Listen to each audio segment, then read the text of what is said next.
Please note that this content is targeted for solutions architects and SysOps administrators. If you're a developer, you may want to skip over this one. And welcome back to Backspace Academy.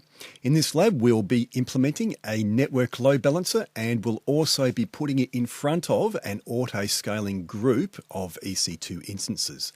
So first off, we'll create a target group for that network load balancer. And then we're going to also create an auto-scaling group, and that will automatically launch EC2 instances based upon demand. And then once we've done that, we'll create a network load balancer, and we'll set that up so that it can forward requests to the target group and then on to the auto-scaling group EC2 instances. Okay, so here I am in the EC2 console. Just scroll down to target groups, and we're just going to create a target group in the same way that we would for an application load balancer. So we create target group. We'll give that target group a name.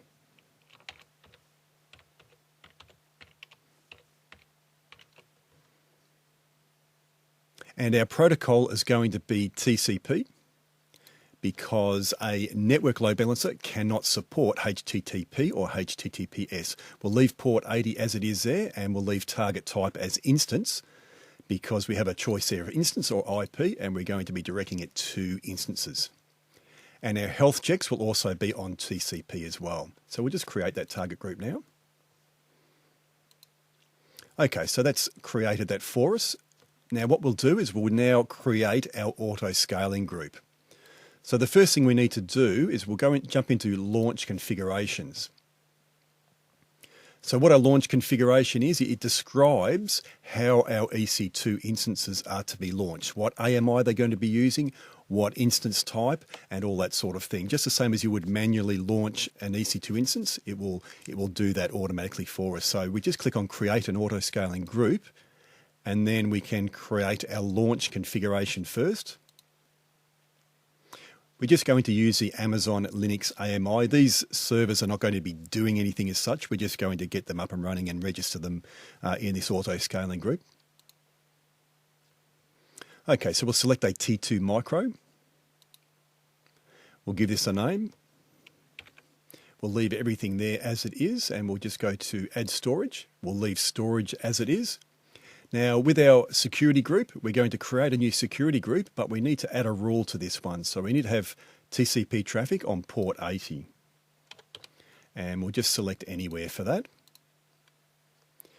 And now we've finished our launch configuration, we can review that. And create launch configuration. We just select a key pair. So now we have defined our launch configuration. So our auto-scaling group knows now how to launch these EC2 instances, what key pair to use, what instance type to use, what AMI to use, and what security group to use. So what we're going to do now is actually create this auto-scaling group now. So we'll give it a name.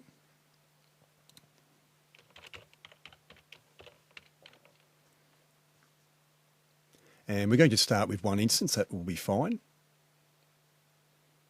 And now we'll add our subnets. So we're just going to add all of the subnets in here.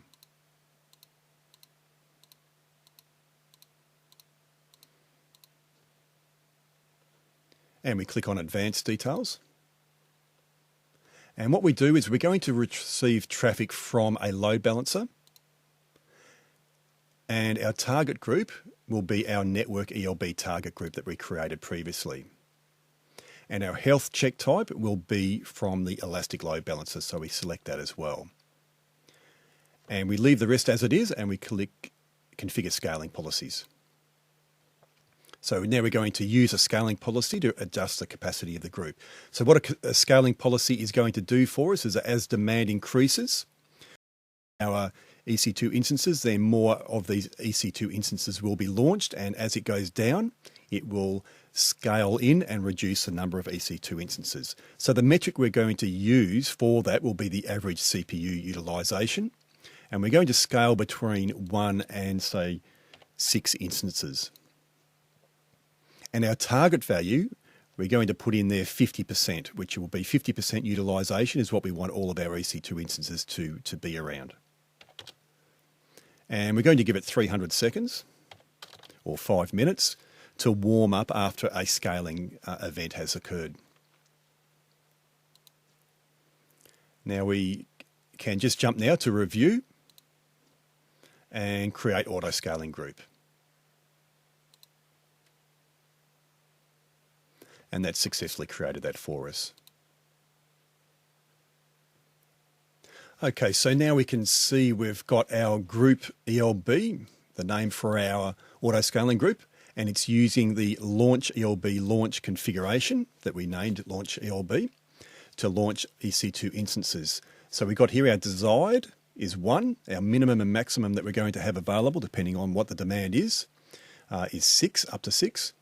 So we currently have no instances, so we just refresh that. And we've got 1 instance now being created. So if we go into instances, we should see that one has been created by the auto scaling group. And there we can see it's running and it's still going through its initializing checks. So what we can do now is that we've got our auto scaling group up and running. We've got our EC2 instances being launched. We can now look at creating that elastic load balancer or that network elastic load balancer and start associating that to this target group. So let's go to load balancers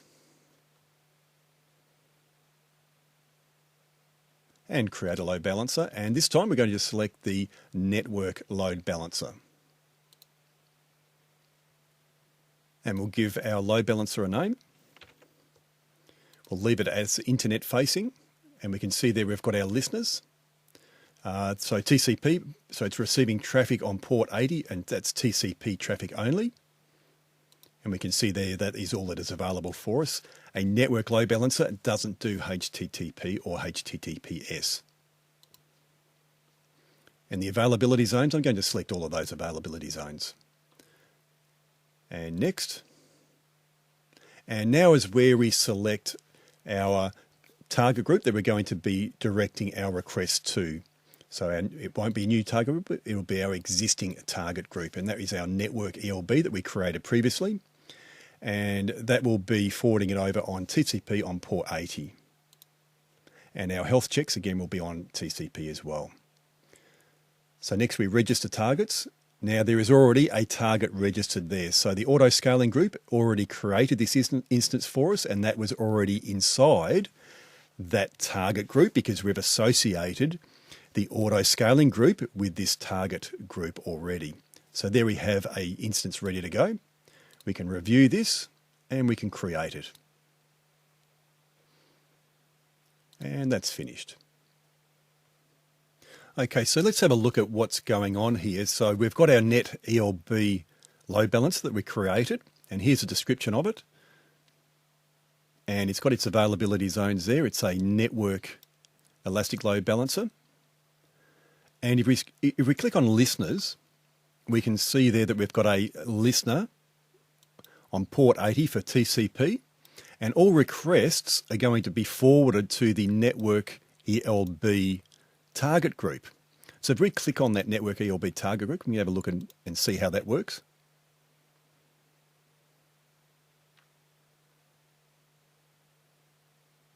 And there's that network ELB target group that we created. And remember, we also associated our auto scaling group with this target group.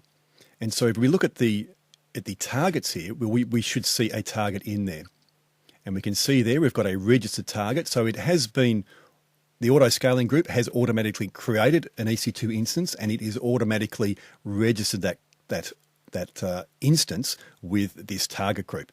Now, one thing to notice here, it is saying that it is unhealthy. Now, the reason it is saying that is unhealthy is because all I've done is launched a Linux AMI. It doesn't have any application on it, so it's not responding to any TCP requests on port 80 at all. And so those health checks that are going out to check whether it's alive, they're coming back, they're not being returned. So that's why it's saying status unhealthy. But obviously in a real application, you would have an application there that would be responding to those TCP requests.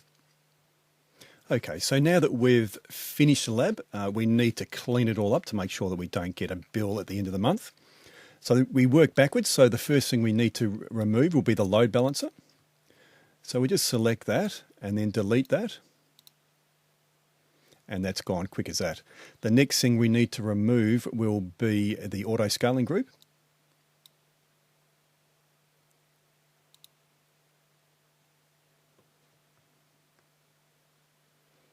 And we'll delete that. And the next thing we need to remove will be the target, or the target group.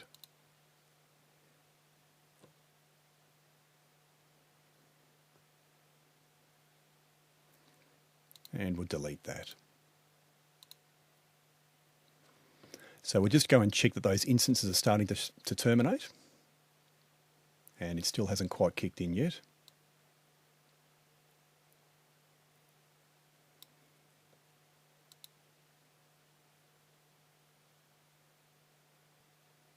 So it's still deleting that, and so after a period of time, that instance will be removed from our instances. So that brings us to an end of the lab. There are quite detailed lab notes for this, so make sure that you download the lab notes and do it all yourself.